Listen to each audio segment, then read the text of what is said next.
Маја, зборувавме кои прашања луѓето најчесто им ги поставуваат на терапевтите, па можеш ли да ни одговориш на нив? Ајде да видиме. Која е разликата помеѓу потиснување и регулација на емоциите? Потиснувањето значи дека се правиш дека емоцијата не постои, додека таа останува во телото и подоцна најчесто излегува преку болест. А регулација значи дека ти ја гледаш емоцијата, ја признаваш и дозволуваш да помине низ тебе без да те преплави. Што ни кажува телото преку умор, напнатост и болка? Телото често зборува она што ние не сакаме да го слушнеме.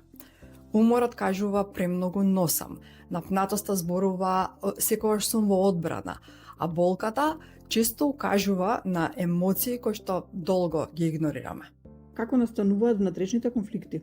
Внатрешниот конфликт во нас настанува кога она што го чувствуваш и она што мислиш не се во согласност. Еден дел од тебе сака промена, друг дел се плаши од последиците и тогаш остануваш заглавена помеѓу желбата и стравот. А како да престанеш да бараш туѓи одобрување? Кога постојано бараш потврда надвор, тоа значи дека уште не си сигурна во себе. Тогаш треба да започнеш да бираш она што е во согласно со тебе, дури и ако на некого не му се допаѓа.